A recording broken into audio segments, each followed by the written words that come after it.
Di sudut sekolah yang paling sepi, terdapat sebuah kamar mandi tua yang jarang digunakan oleh para siswa. Kamar mandi ini berada di gedung lama, di bagian belakang sekolah yang tampak seperti sudah tak terurus.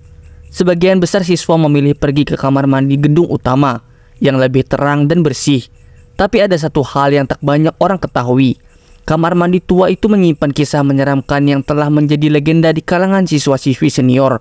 Kisah ini dimulai bertahun-tahun lalu, ketika seorang siswi bernama Rina yang terkenal rajin dan pendiam mengalami kejadian tragis. Suatu sore, setelah kelas tambahan selesai, Rina memutuskan untuk pergi ke kamar mandi di gedung tua. Waktu itu, hampir semua siswa sudah pulang dan suasana sekolah mulai terasa lenggang. Namun, Rina merasa santai saja, tidak ada yang mengganggunya.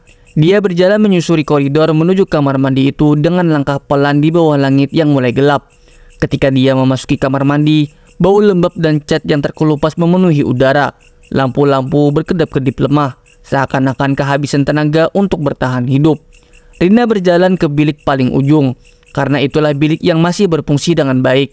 Saat dia membuka pintu bilik, ada sesuatu yang ganjil.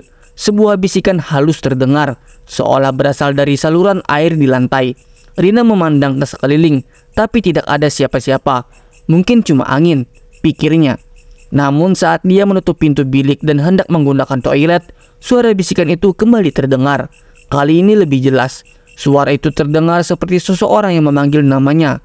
Rina, Rina. Suaranya begitu seram dan serak, seolah berasal dari dunia lain. Rina terdiam. Bulu kuduknya meremang.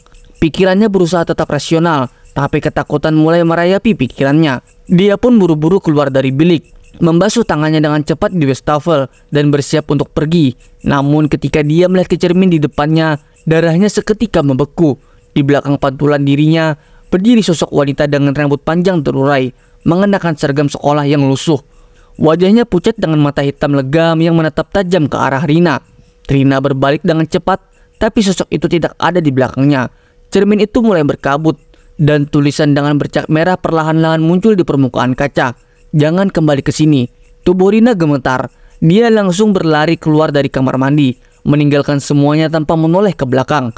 Sejak malam itu, Rina jatuh sakit. Tubuhnya lemas, dan ia sering mengalami demam tinggi tanpa sebab yang jelas. Teman-temannya mengatakan bahwa Rina mulai berubah, menjadi lebih pendiam dan sering berbisik pada dirinya sendiri, seolah berbicara dengan seseorang yang tak terlihat. Kesehatannya semakin memburuk hingga pada suatu hari, Rina ditemukan tak sadarkan diri di kamar tidurnya. Orang tuanya panik dan membawanya ke rumah sakit, tapi nyawa Rina tak tertolong.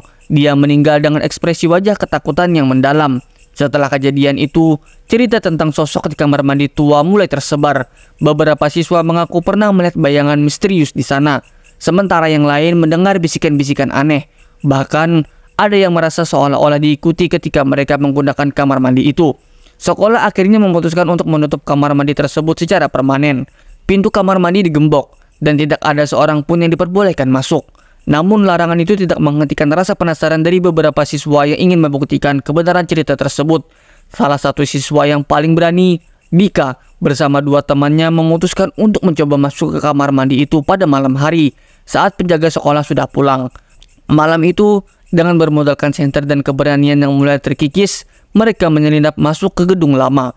Koridor yang gelap dan sunyi semakin menambah suasana mencekam. Sampai di depan pintu kamar mandi yang digembok, Dika mengeluarkan kunci palsu yang ia bawa dan berhasil membuka gembok tersebut. Pintu tua itu berderit saat dibuka, menambah kesan bahwa mereka sedang melanggar sesuatu yang tidak boleh disentuh.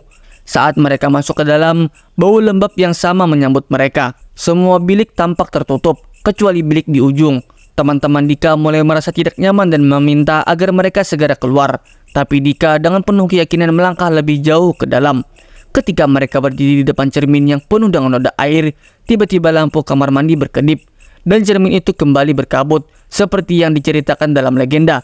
Tulisan dengan bercak merah muncul lagi di cermin. Kalian tidak seharusnya di sini.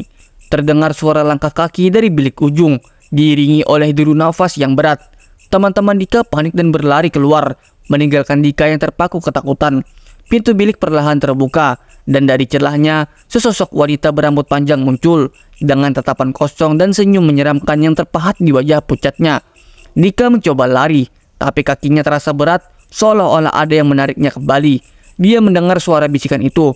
"Kamu selanjutnya." Tangannya gemetar saat mencoba membuka pintu keluar, tapi pintu itu tiba-tiba tertutup sendiri dengan suara keras. Teman-teman yang sudah berada di luar gedung mendengar teriakan Dika dari dalam. Mereka mencoba membuka pintu, tapi sepertinya terkunci rapat dari dalam. Setelah beberapa saat, teriakan itu terhenti dan hanya keheningan yang tersisa. Esok harinya, Dika ditemukan pingsan di dalam kamar mandi tua itu dengan ekspresi ketakutan yang sama seperti Rina. Sejak kejadian itu, tidak ada lagi yang berani mendekati kamar mandi tua di gedung belakang sekolah. Kamar mandi itu tetap terkunci, tapi bisikan-bisikan aneh dan bayangan misterius kadang masih terlihat oleh mereka yang nekat melanggar larangan. Dan legenda itu terus berlanjut, menghantui generasi siswa yang datang berikutnya.